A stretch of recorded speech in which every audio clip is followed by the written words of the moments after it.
देशातील सर्वोच्च नागरी सन्मान असलेल्या पद्मश्री पुरस्कार नुकताच नंदुरबार आणि धुळे जिल्ह्याचा नजीक असलेल्या बारेपाडा येथील चेतरामजी पवार यांना जाहीर झाला आहे।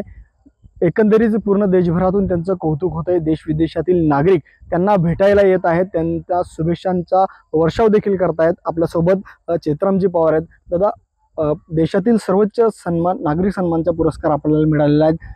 कशाबद्दल हा पुरस्कार मिळाला, काय आपल्या आत्तापर्यंतची कामगिरी असणार? आम्ही 1991 पासून वनवासी कल्याण आश्रमाच्या प्रेरणेतनं गावाला संघटित करून जंगल, जल, जमीन, जन आणि पशुधन अशा 5 बिंदूंवर आपण काम करतोय। आणि याला सातत्य ठेवले 5 बिंदू हेच आहेत की लोकांनी जंगलाचं व्यवस्थापन करावं, जलचं व्यवस्थापन करावं, जमीन चांगली ठेवावी, शेती चांगली करावी आणि त्याला एनर्जी आपण म्हणतो की गो आधारित एनर्जी, असे 5 बिंदूंवर आपण काम करतोय।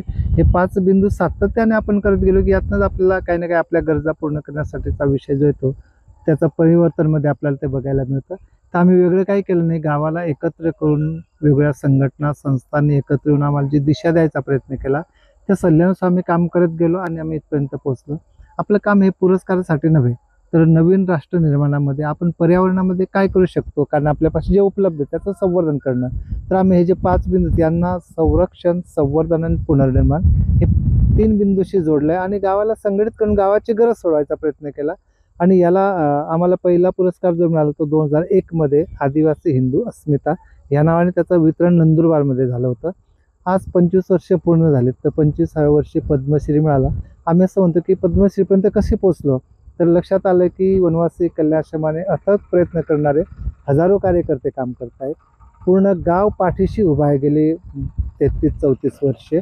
आणि महाराष्ट्रामध्ये, खानदेशामध्ये पर्यावरणात विषय काम करणाऱ्या वेगवेगळ्या संस्था, संघटना, व्यक्ती हा सगळ्यांचा आपला सगळ्यांचा सन्मान आहे, किंबहुना महाराष्ट्राचा सन्मान आहे असं आम्ही मानतो। त्यामुळे हा जो पुरस्कार आपल्या सगळ्यांचा आहे आणि यात महाराष्ट्राची काय म्हणते की महाराष्ट्रामध्ये जे काम चाललंय अशा काम करणाऱ्या वेगवेगळ्या संस्थांना पण त्यातनं प्रेरणा मिळावी म्हणून या कामासाठी आपण असं म्हणतो की हा जो पुरस्कार आहे हा पुरस्कार आपला तुम्हाला सगळ्यांचा आहे। आणि या पुरस्काराचं नाव घेऊन आपण पर्यावरणामध्ये जनजागृती करून पुढच्या पिढीला कसा यातनं चांगला संदेश देता येईल की जंगल, जल, जमीन, जन आणि पशुधन ही स्थानिक संसाधनं विकसित करून याच्यावर आपण आपल्या गावाच्या, आपल्या परिसरातल्या गरजा भागवू शकतो का, असा एक चांगला प्रयत्न वनवासी कल्याण आश्रमाने दिशा दिली आणि त्यातनं आपण इथपर्यंत पोहोचलो। बारीपाडा हे गाव खरं तर गेल्या अनेक वर्षांपासून दुष्काळग्रस्त होतं, पाण्याची समस्या होती, जंगल नष्ट होत चाललं होतं। अशा परिस्थितीत आपण कसं काम केलं?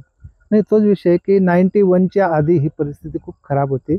ती दुरुस्त करण्यासाठी आपण लोकांना संघटित करायचा प्रयत्न केला आणि संघटित करण्यासाठी वनवासी कल्याण आश्रमाने असं म्हटलं की तुम्ही प्रत्येक घराचा संपर्क ठेवा, प्रत्येक घरातली अडचण समजून घ्या, प्रत्येक घराला योग्य दिशा देण्यासाठी शेती, शिक्षण, आरोग्य या विषयात आपण लक्ष घातलं पाहिजे।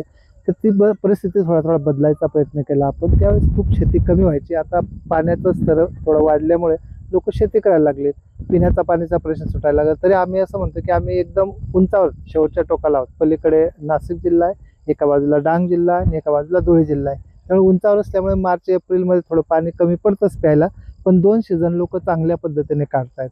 मला वाटतं की एक चांगली स्थिती आहे। आपल्याला स्वतःसाठी लागणारे धान्य ते घरातल्या घरात पिकवायचं, थोडंसं भाजीचा प्लॉट आपण करू शकतो का, म्हणजे दैनंदिन लागणाऱ्या गोष्टी आपल्या घरात आहेत। त्यानंतर आम्ही कॅश क्रॉपकडे जातो।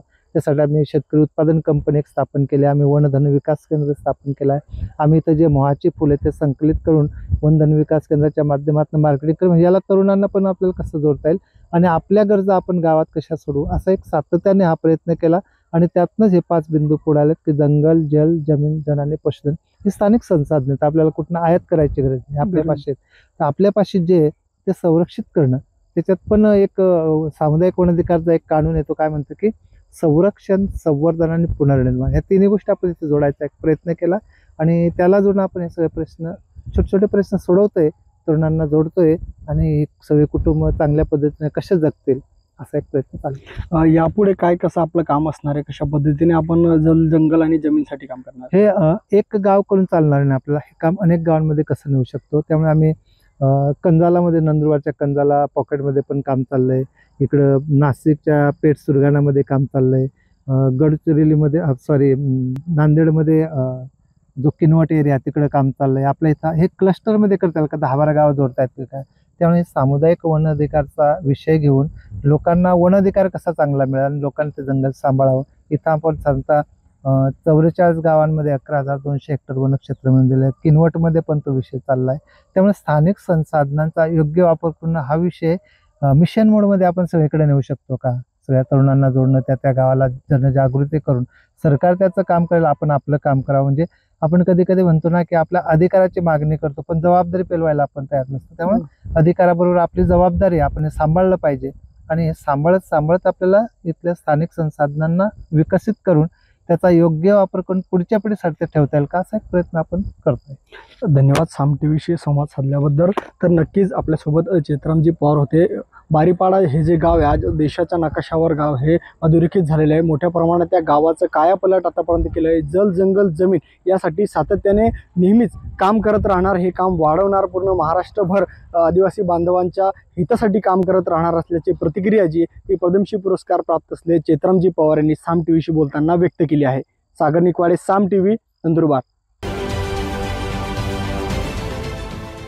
देश विदेशातील प्रत्येक घडामोडींचे लाईव्ह अपडेट मिळवण्यासाठी आता साम टीव्हीच्या सर्व सोशल मीडिया प्लॅटफॉर्मला लाईक, फॉलो आणि सबस्क्राईब करा. तसंच सर्व नोटिफिकेशनसाठी बेल आयकॉन प्रेस करायला विसरू नका.